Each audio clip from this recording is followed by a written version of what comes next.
Saint François, troubadour de Dieu. Pourquoi Saint François est-il appelé le troubadour de Dieu? Il y avait un groupe populaire d'hommes au XIIIe siècle qui voyagent en Italie pour interpréter de la poésie et des chansons pour que tout le monde puisse apprécier. Parmi les nombreux titres donnés à Saint François d'Assise, il y a un qui peut être confus pour l'oreille moderne.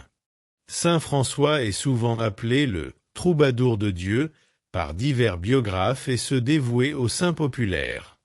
C'est quoi exactement un troubadour en premier lieu? Le dictionnaire Merriam-Webster donne la définition suivante du mot troubadour. L'un d'une classe de poètes lyriques et de poètes musiciens, souvent de rang chevalier, qui s'épanouit du XIe à la fin du XIIIe siècle principalement dans le sud de la France et le nord de l'Italie et dont le thème principal était l'amour courtois.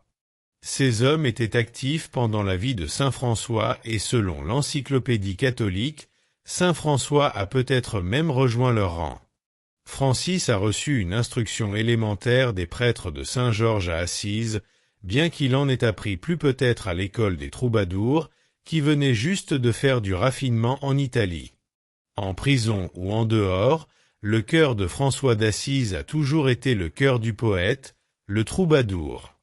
Parce que ses compagnons se souvenaient avec gratitude des chansons et des rires qui ont égayé leur captivité, l'histoire de sa gaieté nous a revus pendant 700 ans.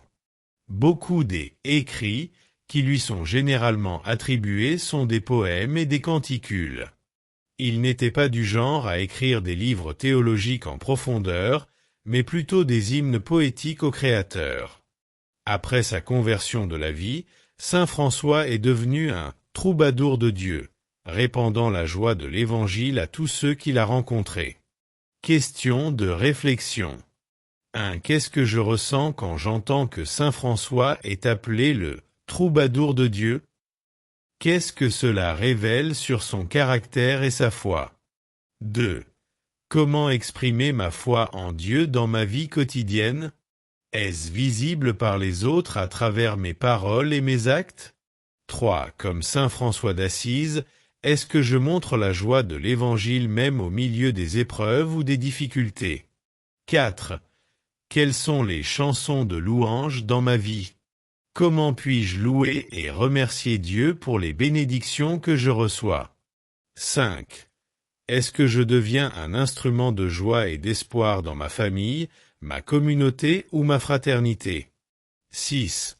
Si Saint François a utilisé la poésie et les chants pour exprimer son amour pour Dieu, quels moyens Dieu m'a-t-il donné pour partager son amour avec les autres? 7. Quel est le pas concret que je peux faire cette semaine pour devenir un troubadour de Dieu à ma façon?